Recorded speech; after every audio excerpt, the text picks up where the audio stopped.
Hi, I'm John Voperian, and this is Beyond the Game. With me tonight is Tim Manners. Tim is a writer, a communications consultant, and the author of Schoolboy. We're going to be chatting with him about the illustrious baseball and broadcast career of Waite Hoyt. So without further ado, I'd like to welcome to Beyond the Game, Tim Manners. Tim, thank you for coming here today. Thank you so much for having me. Great to be here. Well, it's always good to draw someone from Cooperstown to talk about their baseball book.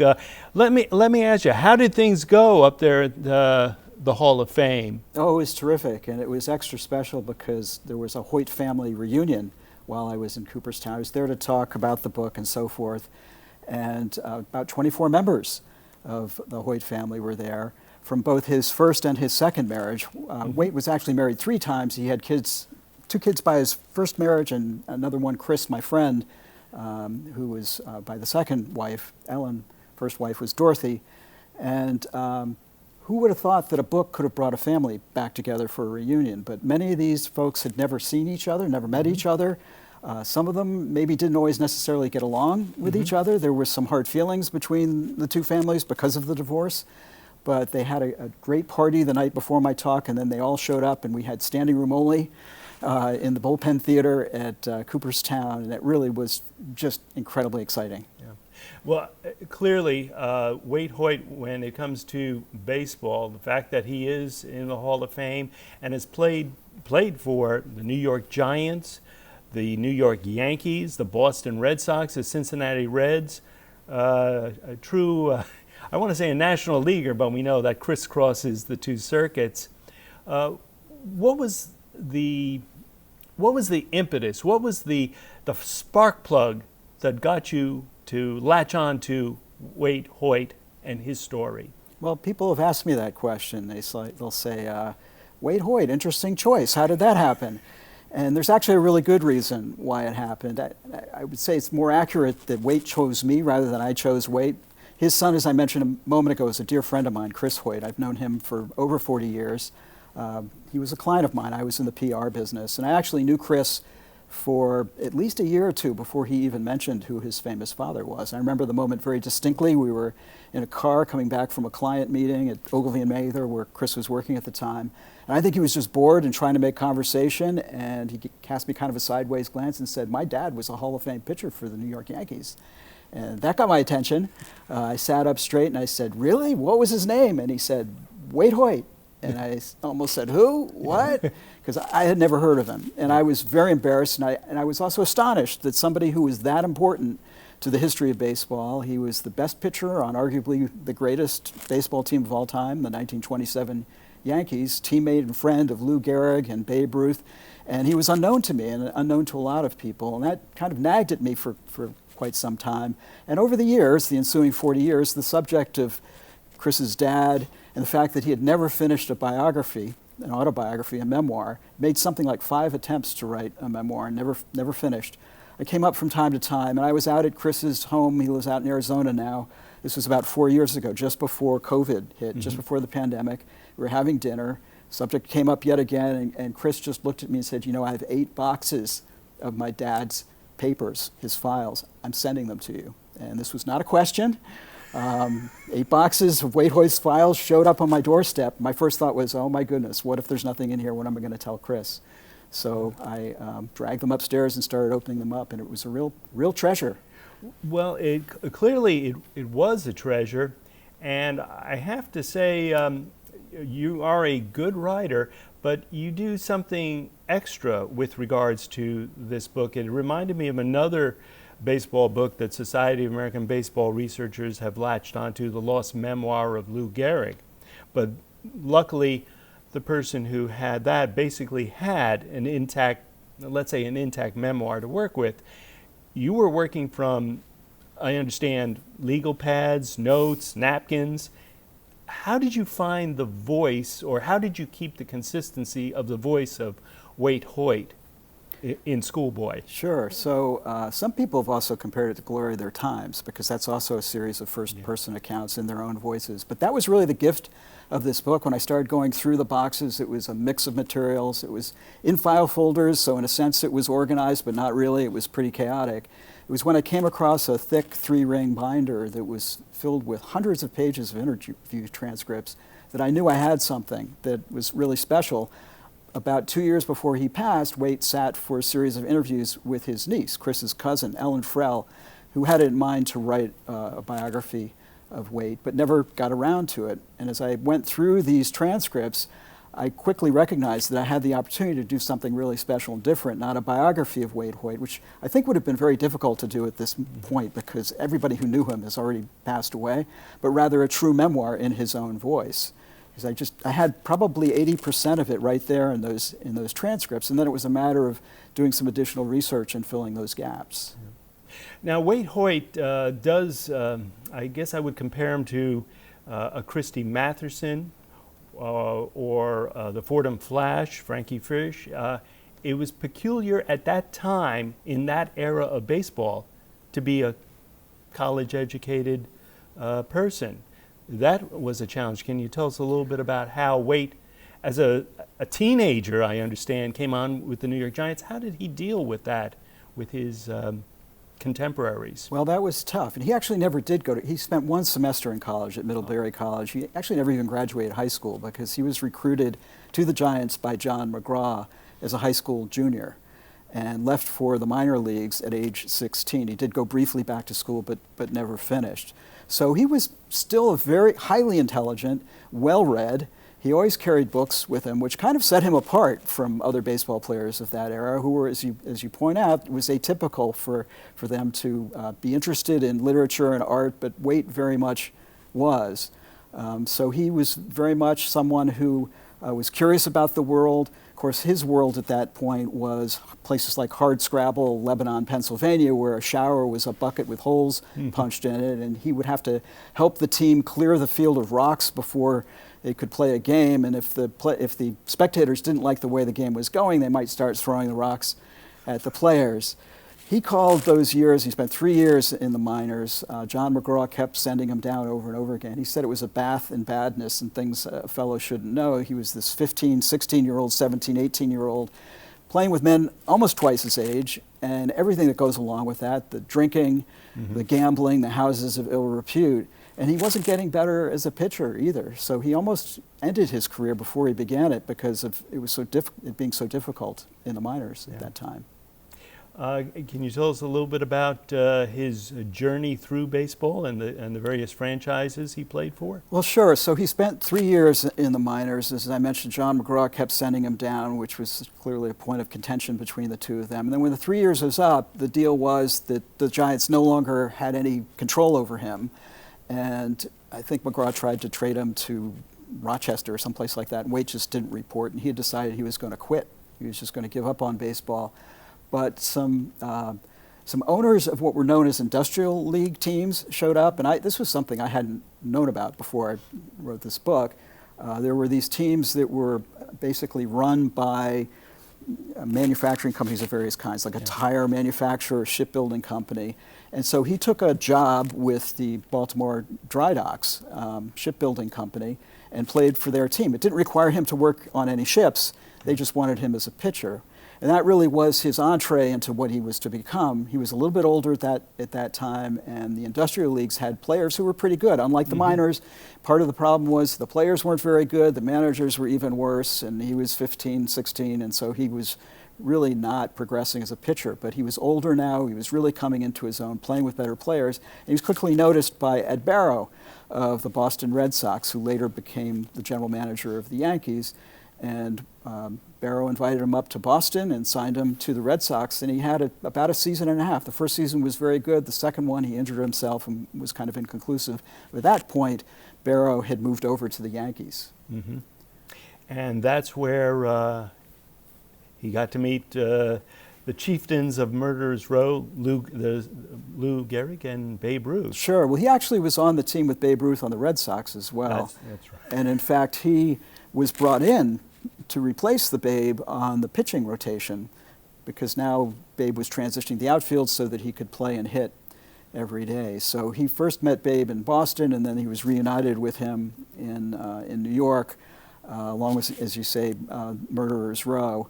And it was Barrow who had engineered all that. This was about a year after the Babe Ruth purchase or sale, $125,000, infamous transaction between the Red Sox and the Yankees. Yeah. With Harry Frazee and No Nanette That's and right. all that. Yeah. I do notice in the book, and I guess I don't want to forget about the Cincinnati Reds, and I am jumping to his other career. He uses a lot of 50-cent words. Was there one particular word that you had to go look up in the dictionary? I found Webster's a great companion. I was reading Schoolboy. Incredible vocabulary, Websterian in scope, I would say. And there were a few like Circes. I'd never seen that word before, or perogination. I'd never seen that either. Words not commonly used today, or at any time that I'm aware of. But that again goes to just his natural intellectual curiosity. And if he wasn't college educated, he could have fooled anybody just because he was so well spoken. Yeah. Well, he fooled me because he did cut 2 talking albums as a broadcaster. I believe one is titled "Waiting in the Rain," and who better to have in the broadcast booth than a former player and someone with the ability to tell stories.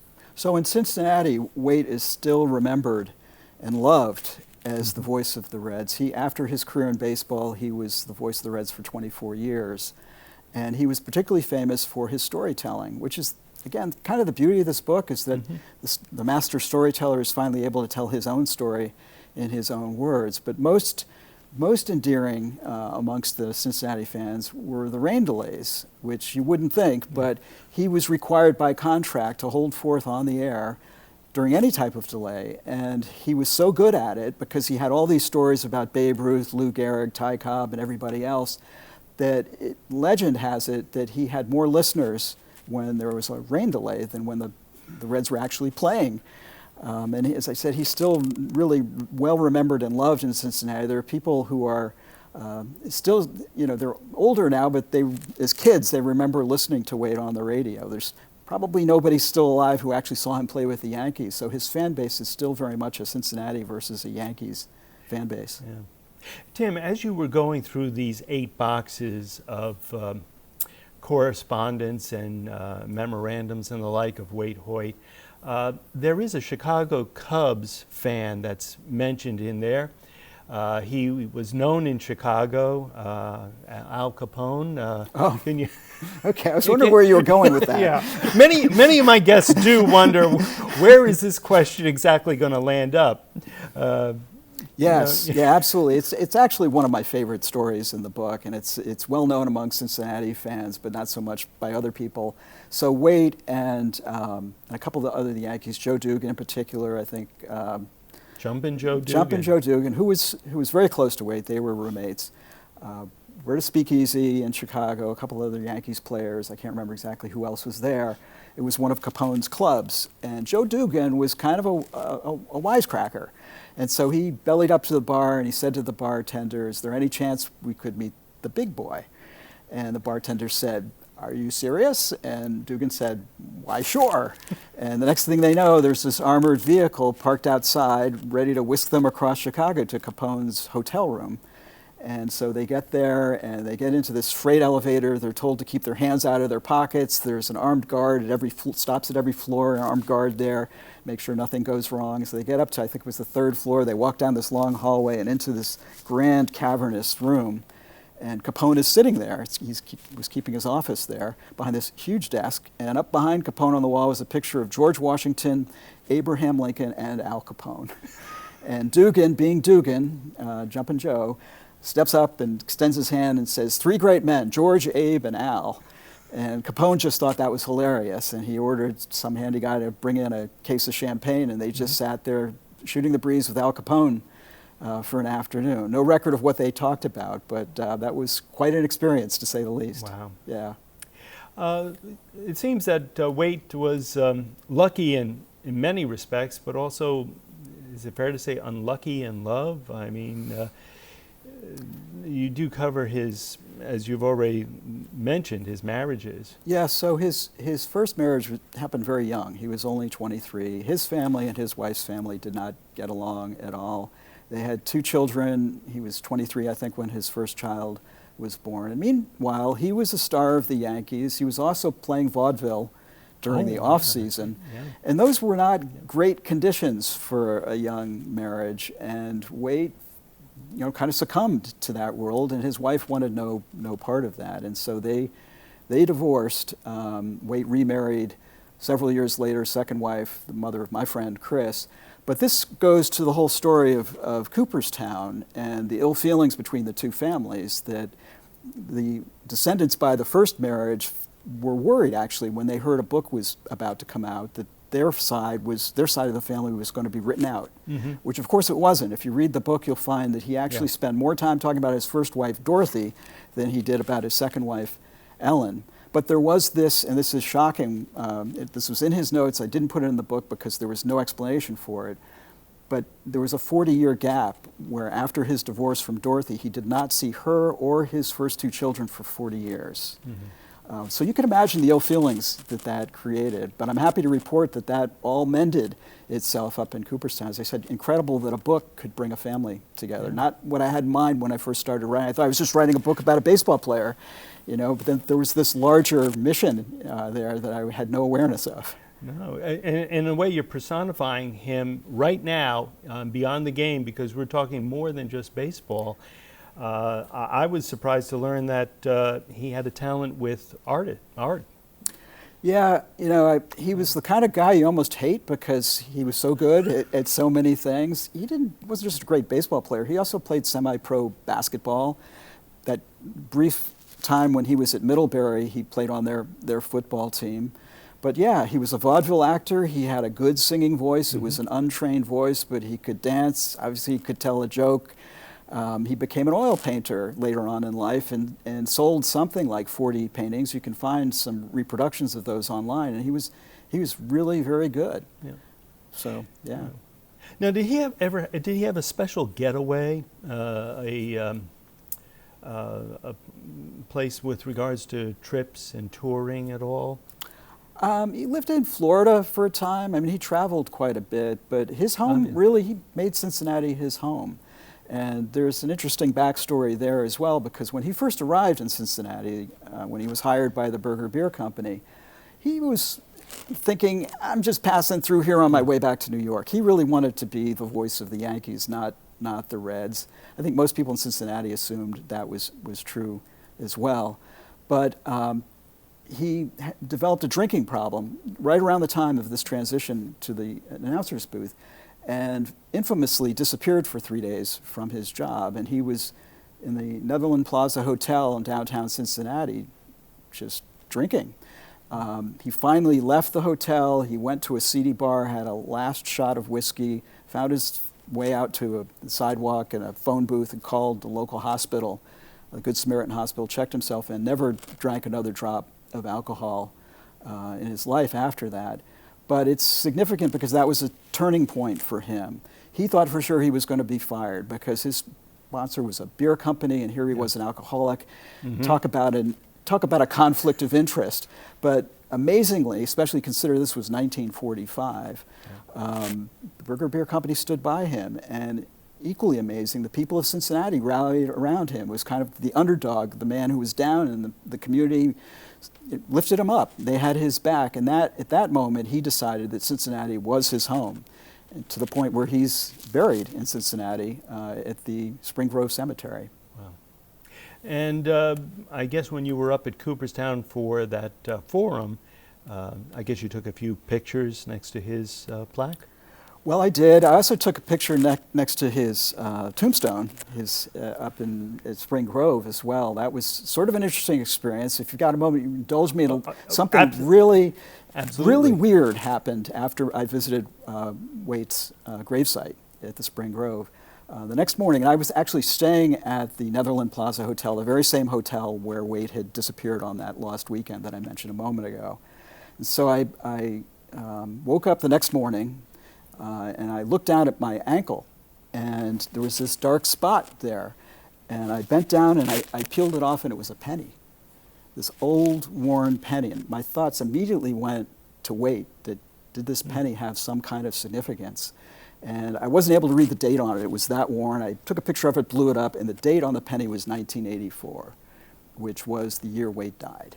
Wow. I know. So I can't explain that. I don't believe or disbelieve in those sorts of things, but I like to think that it was Waite's way of saying, hey, good job, Yeah. you know? Well, certainly, it's a fine job, and just judging by the back of your book cover, a lot of serious baseball and sports historians have weighed in on this. And I see you have the illustrious Bob Costas took a look at Schoolboy. He did. He read it, in fact, and big surprise to me. Incumbent on the author, when you publish a book, you have to reach out and find people to do what they call jacket blurbs, right? The little nice things that people write on the back of the book. And I had this I developed this spreadsheet of about 75 people, some of them well-known, some not so well-known, and Bob Costas was one of them. I just managed to find his home address on the internet. It's amazing what you can find on the internet. You can find a copy of Schoolboy on the internet. But anyway, so I'm sitting at home one night, and my phone buzzes, and it's Bob Costas. Or as I said to my wife afterwards, Bob effing Costas just called me. And he was intrigued more because of Waite's career as a radio announcer. And he, you know, people forget this too about Waite Hoyt, that he was a pioneer. He was one of the very first former players to make the transition to the game day booth. Before that, it was believed that baseball players were too dumb and inarticulate to call games. He was, as we've talked about before, anything but that. He was almost articulate to a fault. So Bob was very interested in that aspect of him, and also Waite's penchant or reputation for announcing games in the past tense, which is a style unique to him. He didn't exactly set a trend with that style. He was asked about it. He would often say that it was because, by definition, he was behind the action, so technically it was correct. This goes again to his intellect, to call the games in the past tense rather than in the present.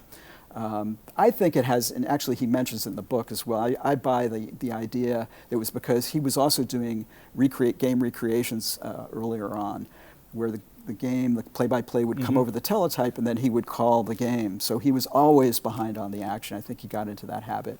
Yeah. Well, another fellow who went on to the White House, Ronald Reagan, called games in that fashion. I didn't know that. Well, you know what? It wasn't the past tense. He was calling it off the teletype. Yeah. So, and then I just was curious, David Morantz, the author of Lombardi. So another one who I just sent, actually I think in his case I got a hold of his email.